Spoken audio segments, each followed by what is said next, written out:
this is mounting up. Then there's the clinical side of the hard data. People are having things measured about them, and the numbers are building up before your very eyes, whether it's blood pressure numbers, etc., etc.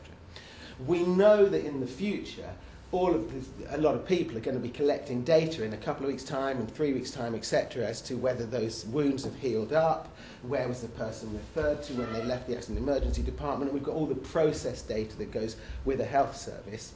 Some of it technical, and yet then we're going to be merging off into the crucial area of what's been going on in this whole human encounter in the eyes of the people who've been involved, whether they were from the patient side, the family side, the supporter side, or whether, of course, they were from the professional side as well. They've all got feelings about the way they feel that things are going. Are they working? Are they not working? Could we be doing this better? Could we not be doing this better? And we know, because we're insiders, that there's all sorts of technical mechanisms that we can use to try and capture that data. Some of them we're going to put on the hard side, some of them we're going to put on the soft side. Some of them we realise gather power because of their numericalness.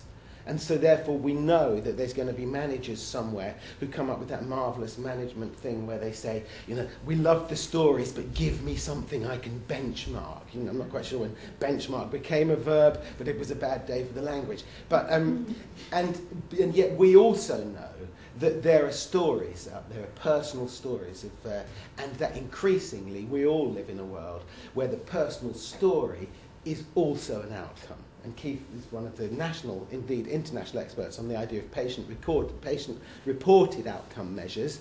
And of course the idea of a patient-reported outcome measure is a crucial idea in the development of healthcare work, because it's trying to objectivise, it's trying to make scientific the emotional side of the question, has that healthcare treatment worked? Is that a good experience to go through from an experiential point of view?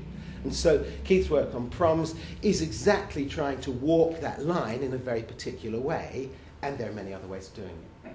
Now, that's just a kind of brief insight into the kind of wacky world of me and Keith and the way that we think about information, the way we think about people. And it's this kind of approach of knowing what goes on, being able to pick your way through, knowing rubbish maybe when you see it, or at least being able to ask the question, that sounds good, but is it rubbish? And then knowing how to manage these things. That is our approach to data, training in the world of research and evidence and putting data into action by mechanisms of evidence. That our whole approach is based on an idea of trying to get people in organisations to think about the environment that they're in while they're learning to manage techniques rather than being individual experts in the nitty-gritty of each technique, which of course you might well need a PhD or a master's degree in, etc. So a lot of people come and they ask me and they say, well, when we get to the end of today's workshop, will we know all about statistical significance? And of course the answer to that in the sorts of workshops that we run would be is, you will never know all about statistical significance, but hopefully at the end of our data workshop today, you're going to know what is statistical significance, what kind of magic do statisticians use when they kind of stir the pot and their potions and come up with the answer, and what is the import to you in terms of interpreting that information and incorporating it into the decision making and the report back process that real people are involved in real organisations. So that's just a kind of little glimpse into the way we do things. Obviously, if you look at the website, you can see the suite of actual courses that we've got kind of up and running, ready to go for the people who are interested. They're changing all the time. I'm getting into, for example, at the moment, the methodology that's called social return on investment, which many of you will know so much about, you'll be totally sick of. But it's a very interesting field, and particularly for an anthropologist who's interested in ideas of social capital. And so no doubt in the relatively near future, then this kind of approach will be joining the suite of programs we've got on offer.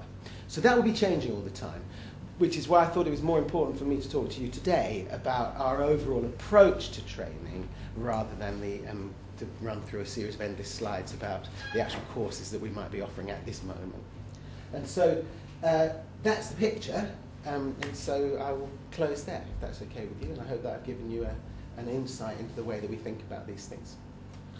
Thank you, Charlie.